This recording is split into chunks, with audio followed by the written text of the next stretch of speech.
Assalamualaikum warahmatullahi wabarakatuh. Perkenalkan, saya Mahreta Akhriansa, dosen keperawatan STIK Bina Husada Palembang. Pada video kali ini, saya ingin melaksanakan atau mengikuti ujian publik ya, dari Kemendikbud Ristekdikti terkait sebagai calon panitia seleksi Japansel Satuan Tugas Penanganan dan Pencegahan Kekerasan Seksual di area kampus, khususnya adalah kampus STIK Bina Husada Palembang. Kemarin saya sudah mengikuti berbagai seleksi. Yang pertama adalah seleksi administratif yang dilakukan oleh administrasi kampus STIK Bina Husada Palembang. Kemudian setelah lolos administrasi, saya mengikuti pelatihan yang dilaksanakan oleh Kemendikbud Ristekdikti. Kemudian kami mengikuti seleksi ujian akhir, dan alhamdulillah berdasarkan informasi dari pimpinan, saya termasuk peserta yang lolos mengikuti calon panitia seleksi ini dan lanjut ke tahap ujian publik yang akan menjelaskan terkait kekerasan seksual yang sekarang lagi marak terjadi di kampus-kampus di Indonesia. Baik teman-teman, langsung saja tujuan saya mengikuti calon panitia seleksi Satuan Tugas PPKS ini adalah berdasarkan pengalaman terkait kekerasan seksual. Yang pertama adalah saya pernah menjadi listener ya, bagi mahasiswa yang mengalami kekerasan seksual.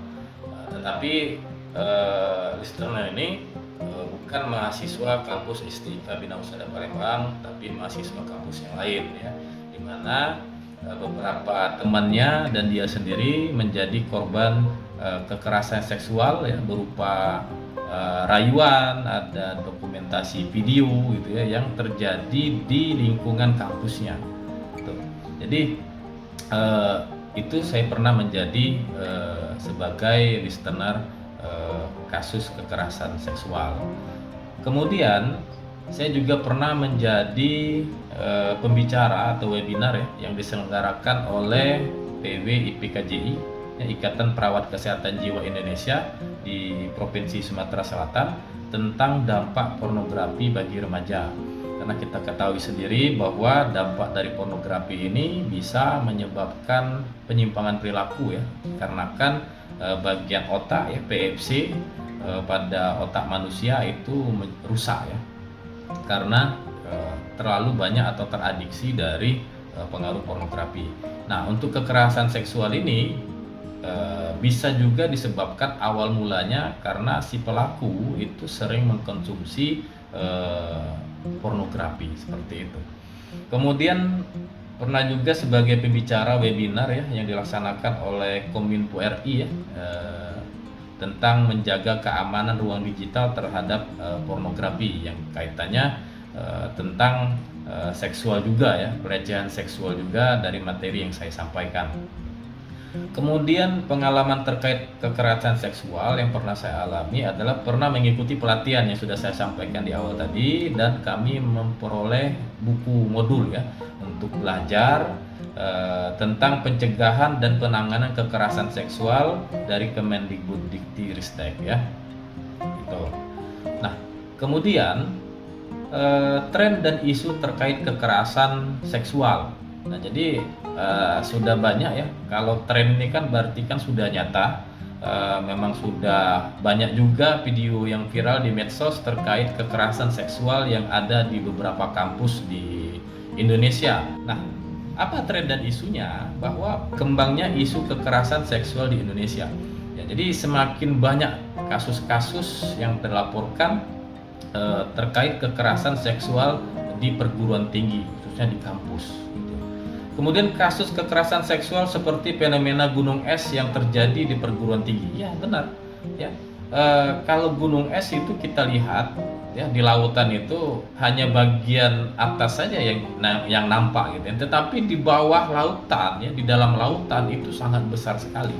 Apa maksudnya? Bahwa kejadian kekerasan seksual ini masih belum terekspos ya. Kenapa?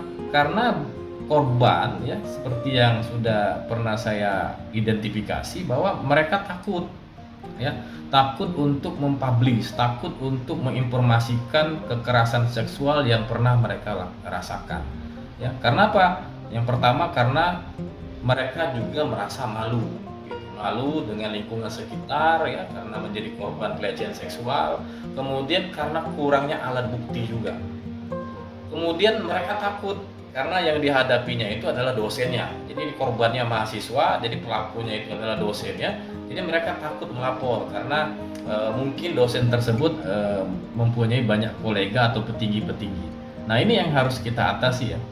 Harus kita antisipasi, kita buat kampus, terutama kampus STIK Bina Usada Palembang ini menjadi kampus yang nyaman ya untuk mahasiswa berkarir ya, mencari ilmu. Kemudian dampak negatif terhadap korban. Nah, di sini ya. Di sini saya menyikapi bahwa ketika korban perilaku kekerasan seksual ini, dampak negatifnya apa? Akan terganggu psikologisnya. Ketika psikologisnya terganggu, dampaknya apa?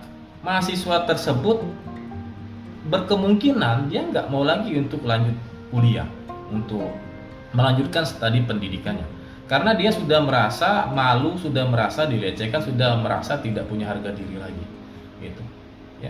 Dan biasanya akan menjadi insecure atau kurang percaya diri ya, atau menarik diri dari lingkungan kampus nantinya. Dan masih banyak dampak-dampak yang lain. Kemudian payung hukum yang tegas. Nah, jadi untuk kekerasan seksual ini sudah diatur di Permen nomor 30 tahun 2021. Jadi teman-teman bisa buka di Permen itu dulu di Google. Salah satunya adalah pembentukan pansel, satgas, ya, punishment, ya, aturan yang tertuang di dalam Permen nomor 30 tahun 2021. Itu sudah jelas ya. Kemudian bentuk dukungan terhadap kebijakan pemerintah. Nah, jadi dari Permen nomor 30 tahun 2021, pemerintah sudah menegaskan bahwa setiap kampus harus membuat satgas. Satgas PPKS ya, pencegahan penanganan kekerasan seksual di kampus. Nah, jadi ketika ini diterapkan di STIK Bina Usada, merupakan salah satu bentuk dukungan ya terhadap kebijakan pemerintah terhadap kepedulian perilaku kekerasan di area kampus. Kemudian perlu pembentukan Satgas PPKS di STIK Bina Usada Palembang, yang memang pada saat ini saya komunikasi dengan beberapa mahasiswa dan mencari informasi, belum ada kejadian kasus kekerasan seksual yang terjadi di STIK Bina Usada. Tetapi kita tidak boleh hanya berpangku tangan atau diam saja gitu. Lebih baik kita mencegah daripada sudah terjadi. Nah, disinilah harapannya semoga dengan nanti seumpamanya saya terpilih menjadi panitia seleksi ya calon satgas di STIK Bina Usada, nanti kami akan bertugas membentuk satgas ya, satgas PPKS yang akan bertugas di STIK Bina Usada.